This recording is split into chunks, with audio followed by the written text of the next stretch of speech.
Hello বন্ধুরা, আজকে আমি কালীঘাট পটচিত্রের দুটো ডিফারেন্ট ফিগার করব, একটা মেল একটা ফিমেল। তো লেটস গেট স্টার্টেড। প্রথমে পেন্সিল দিয়েই আমি স্কেচটা করে নিচ্ছি, তারপরে আমি এটাতে পেন দিয়ে করব। দেখুন, মেল ফিগারের এবং ফিমেল ফিগারের মেন ডিফারেন্ট যে পার্টটা সেটা হচ্ছে কিন্তু চুল দিয়ে কিন্তু আমরা মেল ফিমেল ডিফারেন্সিয়েট করে থাকি। 19th সেঞ্চুরিতে বাঙালি কালচারে কিন্তু ছেলেরা বা জমিদাররা একটু বড় চুল রাখত এবং সেই জিনিসটাই কিন্তু কালীঘাট পটচিত্রতে মেনটেন রয়েছে। চোখগুলো ব্রড হবে, লার্জ হবে এবং চোখগুলো কিন্তু ভাসা ভাসা থাকবে, মাথায় টেরি কাটা থাকবে, পাঞ্জাবিটা কিন্তু এক সাইডে ফিতে লাগানো থাকতো, সেটা কিন্তু মেনটেন করতে হবে। হাত পা চোখ নাক মুখ খুব সিম্পল হবে, একদমই রিয়েলিস্টিক হবে না, কিন্তু দেখে যাতে মনে হয় যে হাতে আঁকা একটা পেন্টিং। যেরকম বললাম, নাক ঠোঁট কিন্তু খুব সিম্পল হয়। গলায় কিন্তু একটা বড় হার তারা পরতেন, বিশেষত আগেকার দিনের যারা জমিদার তারা। পাঞ্জাবিটাতে একটু ডিজাইন করা থাকছে, কারণ কি না কালীঘাট পটচিত্রর মেন অ্যাট্রাকশন হচ্ছে কিন্তু নিখুঁত হাতের কাজ। মানে যত সূক্ষ্ম কাজগুলো ভালো করে ফোটানো যাবে তত কিন্তু পেন্টিংয়ের মান উন্নত হয়।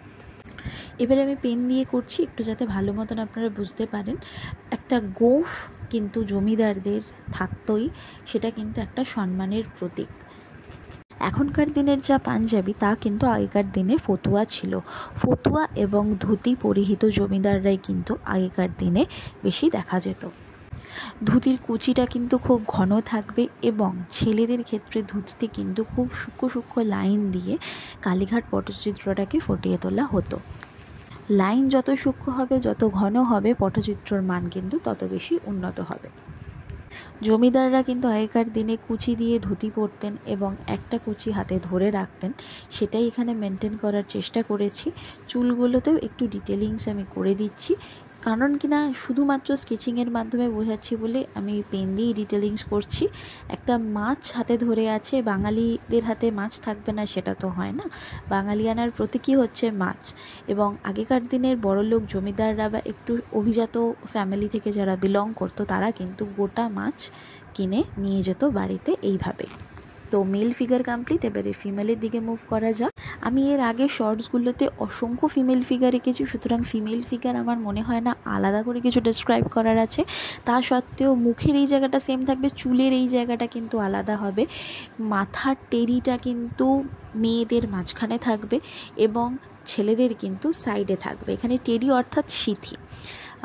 কাঁধটা একটুখানি ফোলা হয় এবং বাঙালি বর বউ বা কর্তাগিন্নিদের চেহারায় যেহেতু একটা ভারিক্কি ভাব থাকে, সেহেতু কিন্তু আমি এখানে একটা ভারিক্কি ভাব রাখার চেষ্টা করি এবং সমস্ত রকম কালীঘাট পটচিত্রতেই কিন্তু সেটা মেনটেন থাকে।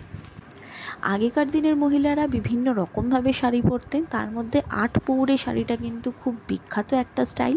সেই স্টাইলেই আজকে আমি এই মহিলাটিকে এঁকেছি।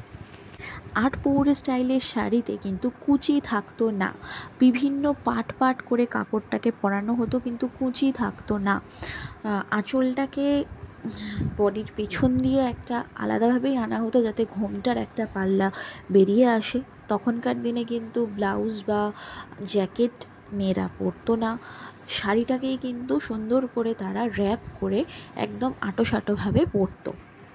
সেটাকেই আমি এখানে তুলে ধরার চেষ্টা করেছি। আবারও বলছি, যেহেতু শুধুমাত্র আমি পেন দিয়ে আউট বর্ডারটা ড্র করছি, সুতরাং এখানে আমি চেষ্টা করছি যতটা ভালোভাবে বোঝানো যায় এবং এক্সপ্লেন করা যায়।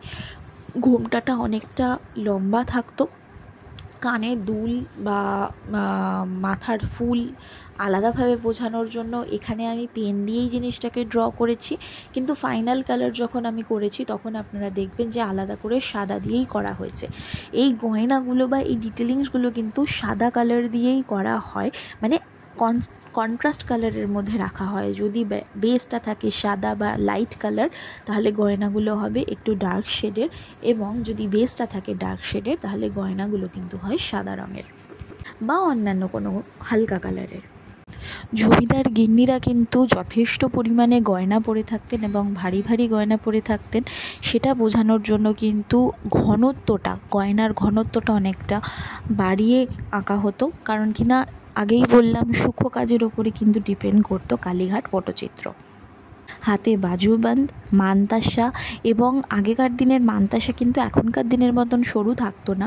প্রথমে চুড়ি পরা হতো, চুড়ির ওপরের অংশটার থেকে কিন্তু কনুই পর্যন্ত মানতাসাটা থাকতো।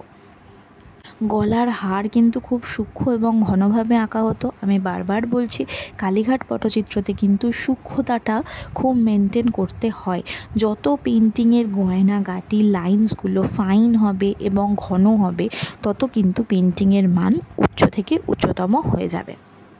অনেকে দেখে বলে তোমার পেন্টিংগুলো হয় না, বাচ্চাদের মতন হয়, কিন্তু যারা কালীঘাট পেন্টিং সম্পর্কে জানে তারা বুঝতে পারবে এই পেন্টিংগুলো কিন্তু এক্স্যাক্ট না হলেও সিমিলারলি কালীঘাট পেন্টিংয়ের আদলেই আমি করার চেষ্টা করি। দুটো চোখ কিন্তু কালীঘাট পেন্টিংয়ে কখনো সেম হয় না। আপনারা যদি কালীঘাট পেন্টিং বলে গুগলে সার্চ করেন, আপনারা নিজেরাই দেখতে পাবেন যেই চোখটা পেছনের দিকে থাকছে বা সাইডের দিকে থাকছে, সেই চোখটা কিন্তু একটু ছোট এবং নিচু থাকে, এবং বাইরের দিকে যে চোখটা থাকে সেটা কিন্তু একটু লার্জ এবং একটু ওঠানো থাকে। তখনকার দিনের পটচিত্র শিল্পীরা কিন্তু এই জিনিসগুলোকে মেনটেন করতো। পাটা যেরকম খুব সিম্পল হবে, কোনো তামঝাম হবে না, জাস্ট কয়েকটা লাইন্স দিয়ে আঙুল বোঝানো হবে, কিন্তু যাতে জিনিসটা ফাইনলি বোঝা যায়। তো এই দুটো হচ্ছে আমার ফাইনাল লুক। কেমন লাগলো জানাবেন। টাটা।